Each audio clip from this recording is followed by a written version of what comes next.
अब समझते हैं बच्चों कि डिमांड फंक्शन क्या होता है। तो देखो, डिमांड फंक्शन होता है relationship between the quantity demanded of a particular commodity and the factors influencing it. यानी कि एक कमोडिटी को ऐसे कौन कौन से फैक्टर्स हैं जिनके बढ़ने और घटने से उस पर्टिकुलर कमोडिटी की डिमांड भी बढ़ेगी और घटेगी, इन दोनों का बीच का रिलेशन जो दिखाता है वो है हमारा डिमांड फंक्शन। जो ये डिमांड फंक्शन है इसको भी हम दो एस्पेक्ट में पढ़ते हैं। पहला आपका आ जाता है इंडिविजुअल डिमांड फंक्शन और दूसरा आपका आ जाता है मार्केट डिमांड फंक्शन। तो चलो अब देखते हैं अपना इंडिविजुअल डिमांड फंक्शन। ये क्या होता है भाई?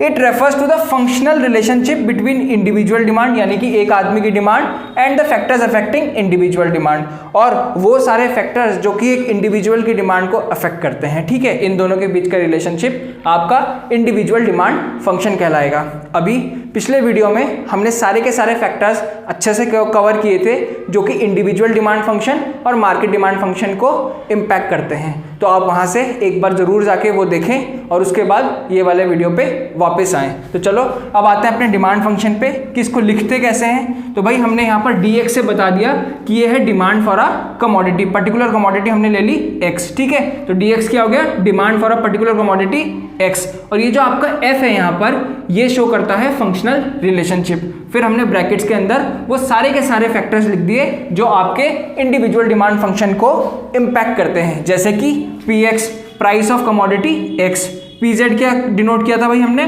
Price of related goods. फिर y से किसको डिनोट कर दिया हमने? Income of the consumer. y से किसको डिनोट कर दिया भाई? Income of the consumer. ठीक है, इनकम ऑफ द कंज्यूमर।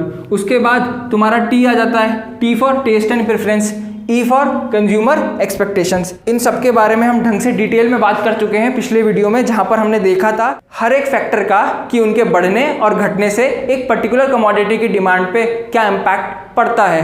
अब देखते हैं भाई अपना मार्केट डिमांड। तो मार्केट डिमांड क्या होता है भाई? फंक्शनल रिलेशनशिप, वही सेम डेफिनेशन है बिटवीन, यहाँ पर बस ये आ जाता है मार्केट डिमांड। और मार्केट डिमांड से हमें पता है कि सारे के सारे कंज्यूमर्स की डिमांड को हम क्या बोलते हैं? मार्केट डिमांड बोलते हैं। And the factors affecting market demand, यानी कि वो सारे के सारे फैक्टर्स जो कि मार्केट डिमांड को इम्पैक्ट करते हैं। जब इन दोनों के बीच का रिलेशनशिप हम पढ़ते हैं तो उसको हम बोलते हैं मार्केट डिमांड फंक्शन। तो इसको कैसे डिनोट किया भाई हमने? यहाँ पर लिख दिया, वापस देखो dx मतलब फिर से वही हो जाता है, तो बार बार मैंने रिपीट करके नहीं लिखा।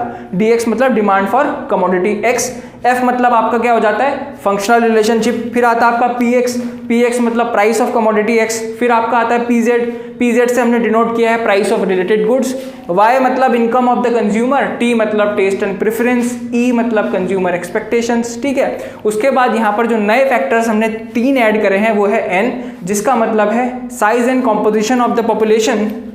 और फिर आ जाता है आपका डी मतलब डिस्ट्रीब्यूशन ऑफ इनकम, एस मतलब होता है तुम्हारा सीजन एंड वेदर। और इसको लिखने का तरीका तो हमने पहले ही देख लिया कि भाई यहाँ पर हम डिमांड लिख देंगे, जिस भी पर्टिकुलर कमोडिटी की हमें डिमांड देखनी है कितनी इंपैक्ट हो रही है, और यहाँ पे एफ लिख दिया।